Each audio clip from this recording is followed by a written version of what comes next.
नमस्कार विद्यार्थी मित्रांनो, आमच्या महा एज्युटेक यूट्यूब चॅनलमध्ये आपल्या सर्वांचं सहर्ष स्वागत. MPSC आणि इतर स्पर्धा परीक्षा देणाऱ्या आमच्या सर्व विद्यार्थ्यांसाठी उपयुक्त अशा प्रत्येक दिवशींच्या घटनाक्रमावरती आधारित असणाऱ्या आमच्या आजच्या दिवशी काय घडलं या स्पेशल एपिसोडमध्ये आपल्याला महत्त्वपूर्ण माहिती आम्ही देण्याचा प्रयत्न करतो. पण तत्पूर्वी तुम्ही आमच्या चॅनलला अजूनही सबस्क्राईब किंवा लाईक केलं नसेल तर कृपया लाईक करा, सबस्क्राईब करा आणि बेल आयकॉनवरती प्रेस करा. ओके, तर पाहूया की आजच्या दिवशी नेमकं काय घडलं याविषयी. तर सर्वप्रथम 3 जानेवारीच्या ऐतिहासिक घटनांचा आढावा घेतोय, म्हणजेच आज का इतिहासमध्ये म्हणजे आजच्या दिवशी काय घडलं. 3 जानेवारी रोजी 1952 साली 3 जानेवारी 1952 साली स्वतंत्र भारतात पहिल्या राष्ट्रीय निवडणुका झालेल्या होत्या आणि पहिल्या राष्ट्रीय निवडणुकामध्ये स्वतंत्र भारताचे पहिले पंतप्रधान म्हणून जवाहरलाल नेहरू यांची निवड झाली. पहिले राष्ट्रपती म्हणून डॉक्टर राजेंद्र प्रसाद यांची निवड केली गेली आणि प्रत्यक्षरित्या सार्वत्रिक त्या निवडणुका झाल्या त्या म्हणजे 1952 मध्ये. म्हणजेच सगळ्यात प्रथम सार्वत्रिक निवडणुका केव्हा झाल्या हा जर प्रश्न विचारला गेला तर त्याचं करेक्ट आन्सर तुमच्या समोर असेलच की सार्वत्रिक निवडणुका ह्या 1952 मध्ये झाल्या. म्हणजेच लोकसभा निवडणुकीसाठी मतदानाची सुरुवात झाली होती 25 ऑक्टोबरला आणि 25 ऑक्टोबर 1951 या दिवशी. पण मतदानाचा शेवटचा टप्पा 21 फेब्रुवारी 1951 रोजी पार पडला. पहिली सार्वत्रिक निवडणूक तब्बल 68 टप्प्यांमध्ये घेण्यात आली होती. याचा अर्थ 68 दिवस देशाच्या वेगवेगळ्या भागात मतदान चालू होतं. पहिल्या टप्प्यात मतदान झालं हिमाचल प्रदेशमध्ये. परीक्षेत प्रश्न विचारला जाऊ शकतो की पहिल्या सार्वत्रिक निवडणुकीमध्ये पहिल्या टप्प्यामध्ये कुठल्या राज्यात निवडणुका झाल्या. तिथले चिनी आणि पांगी, बघा चिनी आणि पांगी या मतदारसंघाला पहिल्यांदा मतदान करण्याचा मान मिळाला होता. देशातल्या सगळ्यात मोठं राज्य असणाऱ्या उत्तर प्रदेशात सगळ्यात शेवटचं मतदान पार पडलं. पहिल्या निवडणुकीत होते एकूण 54 पक्ष. 54 पक्षांनी पहिल्या निवडणुकीत भाग घेतला. 1951 साली पहिली लोकसभा निवडणूक झाली. त्या निवडणुकीत एकूण देशातील 54 राजकीय पक्ष सहभागी झाले होते. देशभरात 1874 उमेदवार निवडणुकीसाठी उभा होते रिंगणामध्ये. पहिल्या निवडणुकीबाबत या गोष्टी खास आहेत. म्हणजेच पहिल्या निवडणुकीमध्येच एवढे पक्ष, एवढे उमेदवार उभा राहिले होते. 1951 ते 1952 साली प्रत्येक मतदान केंद्रासाठी स्वतंत्र बॅलेट पेपर बॉक्सची सुविधा उपलब्ध करण्यात आली होती. मतदाराला कोणत्याही मतदान केंद्रावर आपलं मत बॉक्समध्ये टाकण्याचं स्वातंत्र्य होतं.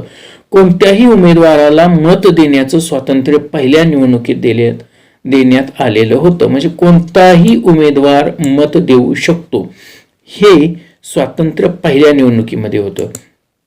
त्यानंतर 1952 मध्ये ज्या स्वतंत्र भारतात पहिल्या निवडणुका झाल्या त्यामध्ये लोकसभेच्या 497 आणि राज्य विधानसभेच्या 3283 जागा संपूर्ण भारतभरातल्या भारतातील 17,72,12,343 मतदारांना या मताचा हक्क मिळालेला होता. त्यापैकी 10,59,00,000 मतदारांनी आपल्या प्रतिनिधींना निवडून देऊन साऱ्या जगालाच आश्चर्याचा धक्का दिला होता. कारण त्यावेळेस विशेष म्हणजे 85% लोक हे निरक्षर होते. 25 ऑक्टोबर 1951 ते 21 फेब्रुवारी 1952 या 4 महिन्यातील निवडणूक प्रक्रियेने भारताला एका नव्या टप्प्यावरती आणून ठेवलेलं होतं. भारत हा इंग्रजांनी लुटलेला अशिक्षित गुलाम देश होता, परंतु त्याने स्वतःला जगातील समर्थ लोकशाहीच्या रांगेत आणून बसवलेलं होतं. 25 ऑक्टोबर 1951 रोजी हिमाचल प्रदेशातील चिनी तहसील कार्यालयात पहिलं मतदान झालं होतं आणि भारतात नव्या लोकशाही युगाला सुरुवात झाली होती. स्वतंत्र चळवळीमुळे देशातील लोकांच्या मनात काँग्रेसचं नाव कोरलं गेलं होतं. त्यामुळे पहिल्या निवडणुकीत काँग्रेसने 364 जागा जिंकून बहुमत प्राप्त केलं. तर त्याच्या खालोखाल भारतीय कम्युनिस्ट पार्टी यांनी 16 जागा जिंकून दुसरा मोठा पक्ष होण्याचा बहुमान मिळवलेला होता. म्हणजेच स्वतंत्र भारताच्या पहिल्या राष्ट्रीय निवडणुकीमध्ये आचार्य नरेंद्र देव, जयप्रकाश, डॉक्टर लोहिया यांच्या नेतृत्वाखाली सोशलिस्ट पार्टीने 12, आचार्य कृपलानी यांच्या नेतृत्वाखाली किसान मजदूर प्रजा पार्टीला 9, हिंदू महासभेला 4, डॉक्टर श्यामाप्रसाद मुखर्जी यांच्या नेतृत्वाखाली भारतीय जनसंघाला 3, रिव्होल्युशनरी सोशलिस्ट पार्टीला 3 आणि शेड्यूल कास्ट फेडरेशनला 2 जागा मिळालेल्या होत्या. काँग्रेस पक्षाने एकूण 4,76,65,951 म्हणजे 44.99% मिळवलेली होती. म्हणजे जवळजवळ निम्मी मतं ही काँग्रेस पक्षाला मिळालेली होती. त्या काळी एका मतदारसंघात एकापेक्षा अधिक जागा होत्या. त्यामुळे 489 जागांसाठी 401 मतदारसंघात निवडणुका झाल्या आणि 1960 पासून ही व्यवस्था थोडीशी बदलण्यात आली. कारण एक जागा असलेले 314 मतदारसंघ होते त्यावेळेस. 86 मतदारसंघात 2 जागा आणि एका मतदारसंघात 3 जागा होत्या. 2 सदस्य अँग्लो इंडियन भारतीय समुदायातून निवडले गेले होते त्यावेळेस. पंडित जवाहरलाल नेहरू यांनी पहिल्या निवडणूक प्रचारासाठी 40,000 किलोमीटरचा प्रवास केलेला होता. या काळात त्यांनी जवळपास 3.5 कोटी लोकांशी संवाद साधला. ही बाब त्या काळात असाधारण आणि अभूतपूर्व होती. विरोधी पक्षांना फक्त 31% मते मिळाली. लोकसभा आणि विधानसभेसाठी पहिली निवडणूक निर्विघ्न पार पडणे हे मोठे जिकिरीचे काम होते. घरोघरी जाऊन त्यावेळेस मतदारांना प्रोत्साहित केले आणि बहुसंख्य मतदारांनी निरक्षरता लक्षात घेऊन राजकीय पक्ष आणि उमेदवारांसाठी मतदान केलेलं होतं. त्यावेळेस स्वतंत्र भारतामध्ये पहिल्या राष्ट्रीय निवडणुका ज्यावेळेस पार पडला त्यावेळेस आजच्या प्रमाणे त्यावेळेस मतपत्रिकेवर नाव आणि चिन्ह तर अजिबातच नव्हतं. प्रत्येक पक्षासाठी स्वतंत्र मतपेटी होती. त्यावर निवडणूक चिन्ह डगवण्यात आलेलं होतं आणि त्यासाठी लोखंडाच्या 2,12,00,000 मतपेट्या तयार करण्यात आलेल्या होत्या आणि 62 कोटी मतपत्रिका छापल्या गेल्या होत्या. या मतपेट्या मतपत्रिका संबंधित मतकेंद्रापर्यंत पोहोचवणे त्या काळी खूपच आव्हानात्मक होते. जंगल, डोंगर, दऱ्यातील भागात नदी नाले पार करून नियोजित ठिकाणी पोहोचण्यासाठी अधिकारी आणि कर्मचाऱ्यांना किती मेहनत घ्यावी लागली याची कल्पनाच न केलेली बरी. त्यावेळी सुकुमार जैन मुख्य निवडणूक आयुक्त होते. मतदारांच्या यादीपासून ते राजकीय पक्षांना निवडणुकीचे चिन्ह देण्यापर्यंत योग्य अधिकारी निवडण्याचे काम त्यांनी खुबीने केले आणि सरकारी खर्चातही त्यांनी काटकसर करून 4.5 कोटी रुपये वाचवले. ज्या पद्धतीने लोकशाहीचा दीर्घकालीन प्रवास पूर्ण झाला आहे त्यासाठी स्वातंत्र्य चळवळीत आणि स्वातंत्र्योत्तर काळामध्ये काही लोकांनी म्हणजे त्यांनी मोलाचे योगदान दिले आहे. तर 1952च्या या राष्ट्रीय निवडणुका म्हणजे पहिल्या होत्या आणि पहिल्या निवडणुकीच्या वेळी काँग्रेस हा एकमेव असा भला मोठा पक्ष होता आणि विरोधी पक्ष हे हळूहळू पायरवत होते. भारतीय कम्युनिस्ट पार्टी पहिल्यापासूनच होती. जयप्रकाश नारायण, डॉक्टर राम मनोहर लोहिया यांच्या नेतृत्वाखाली समाजवादी लोकांनी एकत्र येऊन एक नवा पक्ष बनवलेला होता. जवाहरलाल नेहरू यांच्या मंत्रिमंडळातील 2 सहकारी काँग्रेसमधून बाहेर पडून त्यांनी स्वतंत्र पक्ष स्थापन केला होता.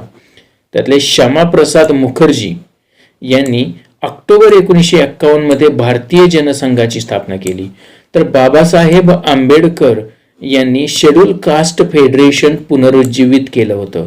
नंतर त्याची ओळख रिपब्लिकन पक्ष म्हणून रूढ झाली.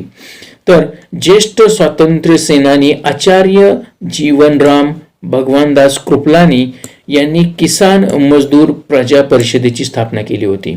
भारतीय क्रांतिकारी communist party, Bolshevik party, forward block चे 2 गट, revolutionary socialist party, Hindu Mahasabha, Akhil Bharatiya रामराज्य परिषद असे विविध पक्ष त्यावेळेस होते. पहिल्या निवडणुकीत एकूण 53 राजकीय पक्षांनी भाग घेतला. त्यात 14 राष्ट्रीय स्तरावरील आणि उर्वरित प्रादेशिक पक्ष होते. म्हणजेच अशा पद्धतीनं त्यावेळेच्या काळामध्ये स्वतंत्र भारतातील पहिल्या निवडणुका पार पडल्या गेल्या. त्याच्यामध्ये पंडित जवाहरलाल नेहरू यांच्या काँग्रेस पक्षाला स्पष्ट बहुमत मिळालं आणि त्यांचं सरकार सत्तेवरती आलेलं होतं. तर त्यानंतर दुसरी एक घटना इतिहासामध्ये घडली होती ती म्हणजे 1925. 3 जानेवारी 1925 हा एक महत्त्वपूर्ण दिवस होता, ज्या दिवशी बेनिटो मुसोलिनी हे इटलीचे हुकुमशाह बनले. बेनिटो मुसोलिनी हे इंग्लंडचे 40वे पंतप्रधान होते. 31 ऑक्टोबर 1922 रोजी त्यांचा जन्म तर 25 जुलै 1943 रोजी त्यांचा मृत्यू झालेला होता. राष्ट्रीयत्व त्यांचे इटलीचे होते. बेनिटो मुसोलिनी हा इटलीचा माजी पंतप्रधान व हुकुमशाह होता. हुकुमशाह बनण्याआधी तो एक पत्रकार होता.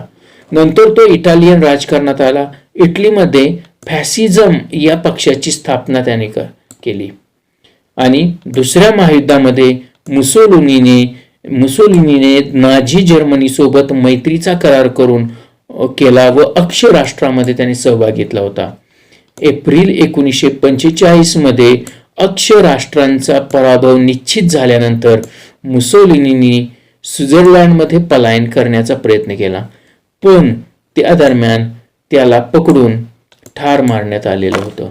तर असा होता मुसोलिनीचा प्रवास.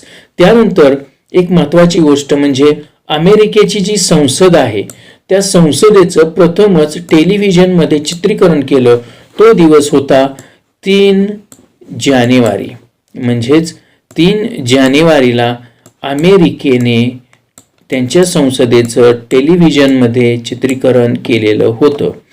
त्यानंतर 3 जानेवारी रोजी या जगामध्ये अवतरलेल्या काही महत्त्वपूर्ण व्यक्तींविषयी आपण चर्चा आहोत की ज्यांनी या भूमीवरती जन्म घेतला. त्यामध्ये सर्वप्रथम आपण नाव घेतो ते सावित्रीबाई फुले. सावित्रीबाई फुले यांच्याबाबत एक घडलेली महत्त्वपूर्ण गोष्ट म्हणजेच कोणती तर 3 जानेवारी 2004 पासून नायगाव येथील सावित्रीबाई फुले यांचे जन्मघर राज्य संरक्षित स्मारक म्हणून राष्ट्राला अर्पण केलं होतं. सावित्रीबाई फुले बघा, सावित्रीबाई फुले यांनी सावित्रीबाई फुले स्मारक नायगाव क्रांतिज्योती सावित्रीबाईंचा जन्म हा 3 जानेवारी 1831 रोजी नायगाव येथे झालेला होता. त्यांच्या माहेरचे आडनाव हे नेवसे पाटील होते. त्यांच्याविषयी जर बेसिक माहिती आपल्याला घ्यायची म्हटलं तर त्यांचा विवाह 1840 साली झाला. ज्योतिराव फुले यांच्याशी त्यांचा विवाह पुणे येथे झाल्यावर ते पुणे येथे गेल्या.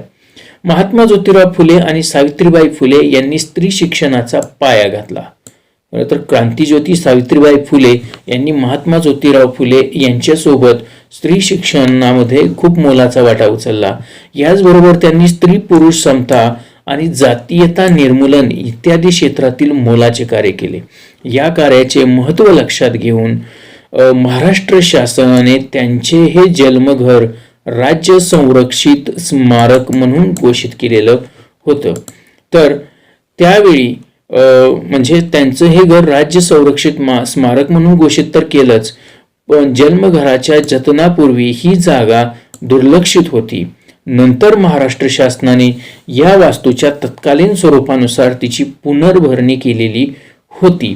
तर ही त्यांच्या वास्तूतील आतील जो भाग आहे त्यांच्या घरातील निवासस्थानातील हा भाग आपल्याला या फोटोमध्ये दिसतोय.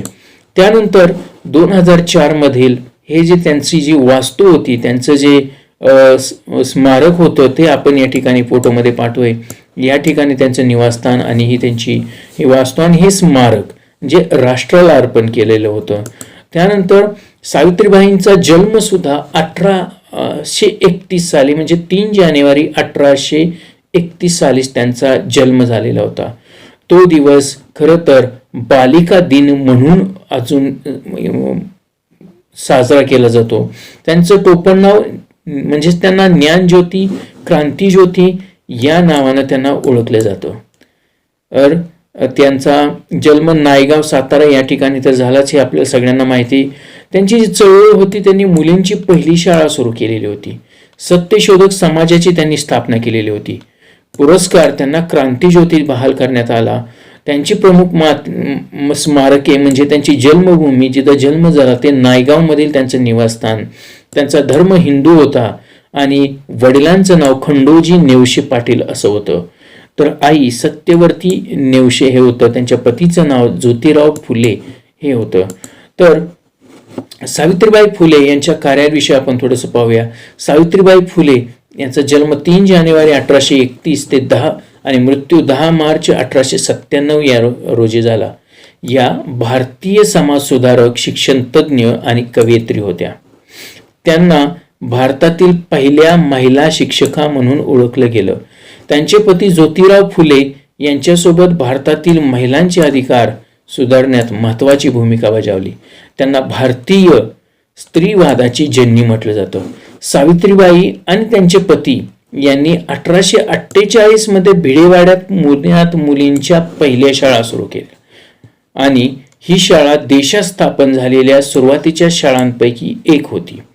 पुणे येथील शिक्षण कार्य पाहून 1852 मध्ये ईस्ट इंडिया कंपनी सरकारने फुले पती पत्नींचा मेजर कॅन्डी यांच्या हस्ते सत्कार केला आणि शाळांना सरकारी अनुदानही दिले.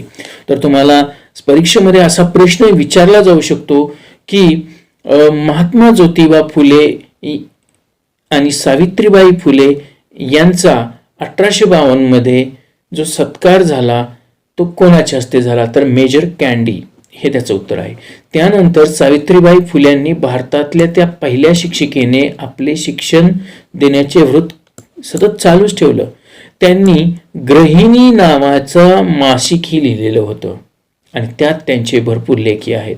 त्यांची काही पुस्तके प्रकाशित झाली होती. त्यामध्ये काव्य फुले, सुबोध रत्नाकर, ज्योतिबांची भाषणे, सावित्रीबाईंची गाणी आणि बावनकशी अशा स्वरूपाची त्यांनी पुस्तकं लिहिलेली होती. त्यानंतर सावित्रीबाई फुले 1856 मध्ये सावित्रीबाई या पहिल्या भारतीय महिला शिक्षिका आणि मुख्याध्यापका झाल्या असतील कदाचित, असं इतिहासामध्ये नोंद आहे. आणि कारण त्यावेळेस कुठंही महिला शिक्षिका नव्हती, मुख्याध्यापका कुणी नव्हती. तर सावित्रीबाईंनी ज्यावेळेस शाळा सुरू केली त्यावेळेस त्याच स्वतः बघत होत्या, म्हणजे मुख्याध्यापिका होत्या. सावित्रीबाईंची जन्मतारीख म्हणजे 3 जानेवारी आणि हा दिवस संपूर्ण महाराष्ट्रात विशेषतः मुलींच्या शाळांमध्ये बालिका दिन म्हणून साजरा केला जातो. लक्ष्मीबाईच्या आईचे नाव, सावित्रीबाईंच्या आईचे नाव हे लक्ष्मीबाई, तर गावचे पाटील असणाऱ्या वडिलांचे नाव खंडोजी नेवसे पाटील हे होते. 1840 मध्ये ज्योतिबा फुले यांच्याशी सावित्रीबाईंचा विवाह झाला. लग्नाच्या वेळी सावित्रीबाईंचं वय फक्त 9 वर्ष होतं, तर ज्योतिरावांचं वय 13 वर्ष होतं.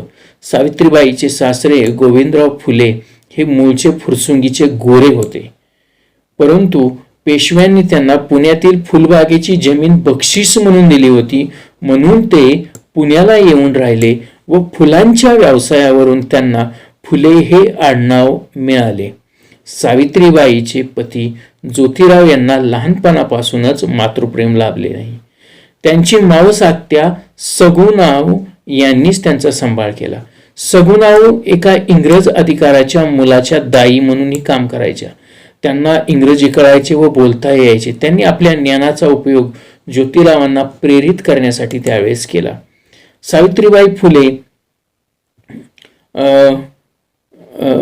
यांच्या कार्याकडे बघून ज्योतिरावही शिक्षणाकडे आकर्षित झाले होते.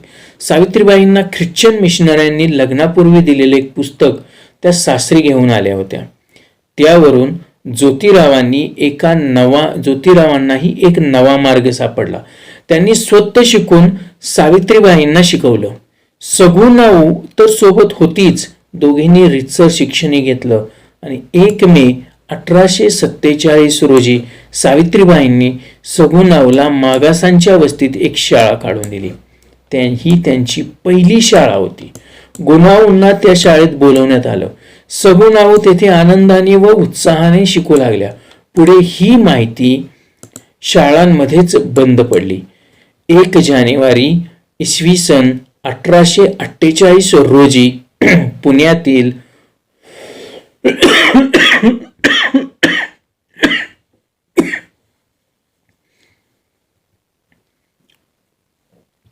एक जानेवारी इसवी सन 1848 रोजी पुण्यातील बुधवार पेठेतील भिडेवाड्यात ज्योतिराव आणि सावित्रीबाईंनी मुलींची शाळा काढली. साऱ्या कर्मठ मनोवादी समाजाला विरोध न जुमानता विवाहानंतर त्यांनी शिक्षण घेतलं आणि शिक्षक मुख्याध्यापक बनून शिक्षण दिले. केवळ 4 वर्षात त्यांनी जवळपास 18 शाळा उघडल्या आणि ह्या चालवल्या देखील. तत्कालीन ब्रिटिश भारतातील ऐतदेशीय व्यक्तीने काढलेली ही पहिली शाळा होती आणि यापूर्वी काही मिशनऱ्यांनी आणि अन्य लोकांनी काढलेल्या 14 ते 15 शाळा उत्तर भारतात होत्या. या शाळेत सावित्रीबाई मुख्याध्यापिका म्हणून काम पाहू लागल्या. त्या काळात पुण्यातील अन्य भागातही 2-3 मुलींच्या शाळा त्यांनी सुरू केल्या होत्या, पण काही काळ त्या चालवल्या आणि मुंबईतल्या गिरगाव त्या सुमारास स्टुडंट्स लिटररी अँड सायंटिफिक सोसायटीने कमळाबाई हायस्कूल नावाची मुलींसाठी शाळा सुरू केली होती. ती शाळा 2016 म्हणजे सध्याही ती चालूच आहे. या ठिकाणी ती शाळा सध्याही चालू आहे. म्हणजेच मिशनरी नसलेले पियरी चरण सरकार यांनी मुलींसाठी पहिली शाळा काढली. बारासात टाउन येथे 1847 मध्ये ती काढली होती. शाळेसाठी नवीन कृष्ण मित्र यांनी काली कृष्ण मित्र या 2 भावांनी आर्थिक मदत केली. ही शाळा कालीकृष्ण हायस्कूल या नावाने चालू आहे. मुंबईत पारशी लोकांनी 1849 मध्ये मुले आणि मुलींसाठी पहिली सहशिक्षण शाळा काढली होती, पण काही दिवसातच या शाळेच्या मुलांसाठी आणि मुलींसाठी अशा 2 शाखा काढल्या. सावित्रीबाईंच्या शाळेत सुरुवातीला शाळेत फक्त 6 मुली होत्या, पण 1848 साल संपेपर्यंत ही संख्या 40 ते 45 पर्यंत जाऊन पोहोचली. जग यशस्वी शाळेचे स्वागत सनातनी उच्चवर्य यांनी धर्म बुडाला जग बुडणार कळी आला असे सांगून मनुवादी सनातन्यांनी त्यांच्या अंगावर शेण फेकले. काही उन्मत्तांनी तर अंगावर हात टाकण्याची भाषा केली, पण अनेक संघर्ष करत सावित्रीबाईंचा शिक्षण प्रसाराचा उपक्रम सतत चालू होता. त्यासाठी त्यांना घर सोडावं लागलं. सगुणाव सोडून गेली. अनेक आघात होऊनही सावित्रीबाई अजिबातच डगमगल्या नाहीत. काही क्रूर रूढींनाही त्यांनी आळा घातला. बालजरट विवाह प्रथेमुळे अनेक मुली वयाच्या 12व्या ते 13व्या वर्षीच विधवा व्हायच्या. ब्राह्मण समाजातील विधवा पुनर्विवाहित अजिबातच मान्य नव्हत्या. पतीच्या निधनानंतर अशा विधवांना सती जावे लागे. मग त्यांचे केशवपण करून कुरूप बनवले जाई. विरोधाचा अधिकार नसलेल्या या विधवा मग कुणातरी नानाधामाचे शिकार बनत असत. गरोदर विधवा म्हणून समाज छळ करणार, जन्माला येणाऱ्या मुलाला यातनांशिवाय काहीच मिळणार नाही अशा विचारांची या विधवा आत्महत्या करत आणि भ्रूण हत्याही करत होते. तर ज्योतिरावांनी या समस्येवर उपाय म्हणून बालहत्या प्रतिबंधक ग्रह त्यांनी सुरू केलेलं होतं. तर या बालहत्या प्रतिबंधक ग्रहातील सर्व अनाथ बालकांना सावित्रीबाई आपलीच मुले मानत असत. या ठिकाणी जन्मलेल्या काशीबाई या ब्राह्मण विधवेचं मूल त्यांनी दत्तक घेतले. त्याचे नाव यशवंत ठेवले. केशवपण बंद करण्यासाठी नाभिक समाजातील लोकांचे प्रबोधन करणे व त्यांचा संप घडवून आणणे, पुनर्विवाहाचा कायदा पार व्हावा यासाठी प्रयत्न करणे अशी अनेक कामे सावित्रीबाईंनी कल्पकतेने पार पाडली होती. सत्यशोधक समाजाच्या कार्यात ही सावित्रीबाईंचा मोठा वाटा होता. महात्मा फुले यांच्या निधनानंतर म्हणजे 1890 नंतर सावित्रीबाईंनी सत्यशोधक समाजाच्या कार्याची धुरा सांभाळली. आपल्या विचारांचा प्रसार त्यांनी आपल्या साहित्याच्या माध्यमातून केला. काव्य फुले, बावनकशी, सुबोध रत्नाकर हे काव्यसंग्रह त्यांनी लिहिले. पुढील काळात त्यांची भाषणेही प्रकाशित झाली. इसवी सन 1896 सालातल्या दुष्काळातही सावित्रीबाईंनी समाजाला सत्कार्याचा आदर्श घडवून दिला. पोटासाठी शरीर विक्री करणाऱ्या बाय बापड्यांना दृष्टांच्या तावडीतून सोडवून त्यांनी त्यांना सत्यशोधक कुटुंबात आश्रयास पाठवले. त्यांच्या कार्याला हातभार म्हणून पंडिता रमाबाई, गायकवाड सरकार अशा लोकांनी मदतीचा हात पुढे केला होता. इसवी सन 1896 ते 97 दरम्यान पुणे परिसरात प्लेगच्या साथीने धुमाकाळ घातला. हा जीवघेणा आजार अनेकांचे जीव घेऊन गेला. हा रोग संसर्गजन्य आहे हे कळल्यावर ब्रिटिश शासनाने जबरदस्तीने संभाव्य रुग्णांना वेगळे काढून स्थलांतरित करण्याचा खबरदारीचा उपाय योजला. यातून उद्भवणारे हाल ओळखून सावित्रीबाईंनी प्लेग पीडितांसाठी पड्याजवळ बसलेल्या ससाणे यांच्या माळावर दवाखाना एक सुरू केला. त्या रोग्यांना व त्यांच्या कुटुंबियांना त्यांनी आधार देऊ केला. प्लेगच्या रोग्याची सेवा करताना सावित्रीबाईंनाही प्लेग झाला. त्यातून 10 मार्च 1897 रोजी त्यांचे निधन झाले. सावित्रीबाईंनी ज्योतिबांना सर्व कार्यात हिरारीने भाग घेतला. स्त्रियांनी शिकावे हे त्यांचं ब्रीदवाक्य होते. अनाथांना आश्रय मिळावे हेही त्यांचे कार्यक्षेत्र होते. सामाजिक कार्यात त्यांचा पुढाकार असे. त्यामुळे 1876 ते 77च्या काळात दुष्काळात त्यांनी खूप कष्ट केले. पुढे 1897 मध्ये प्लेगची भयंकर साथ आली असताना त्यांनी आपल्या स्वतःच्या प्रकृतीची पर्वा न करता प्लेगची लागण झालेल्यांसाठी काम केलं. दुर्दैवाने त्या स्वतः प्लेगच्या भीषण रोगाच्या बळी पडल्या व प्लेगमुळे त्यांचं निधन झालं. अशा स्वरूपाची सावित्रीबाई फुले यांनी खूप मोलाचं काम भारतामध्ये केलं आणि महिलांच्या शिक्षणामध्ये केलं. त्यानंतर 3 जानेवारी 1983 मध्ये इंग्लंडचे पंतप्रधान क्लेमेंट ॲटली यांचा जन्म झालेला होता. क्लेमेंट ॲटली हे 3 जानेवारी 1883 ते 8 ऑक्टोबर 1967 हा ब्रिटिश राजकारणी व युनायटेड किंगडमचा पंतप्रधान होता. बघा, क्लेमेंट ॲटली हे ब्रिटिश राजकारणी होते व युनायटेड किंगडमचा एक पंतप्रधान होता.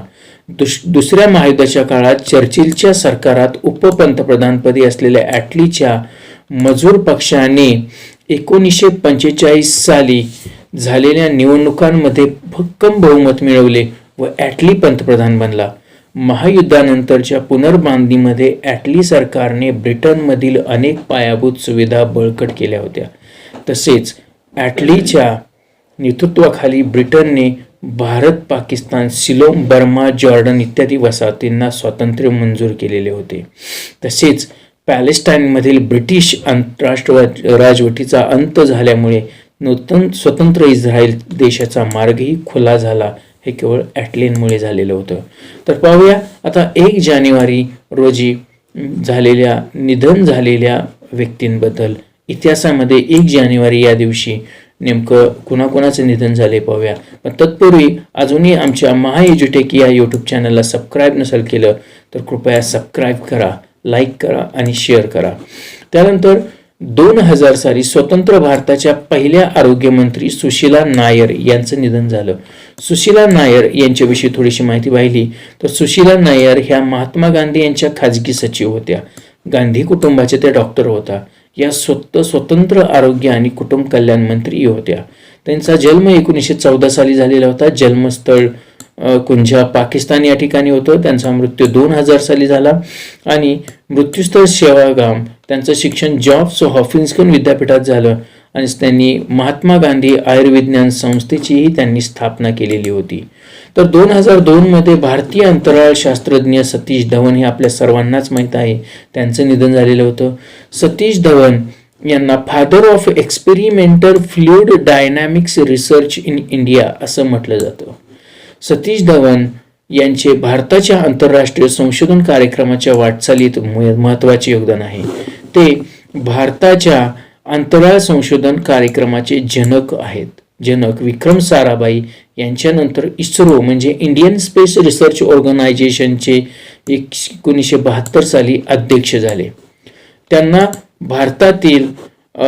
भारतातील प्रायोगिक फ्लुइड डायनॅमिक्सच्या संशोधनाचे जनक मानले जाते. त्यांचा जन्म श्रीनगरमध्ये झाला आणि शिक्षण भारत तसेच अमेरिकेत झाले.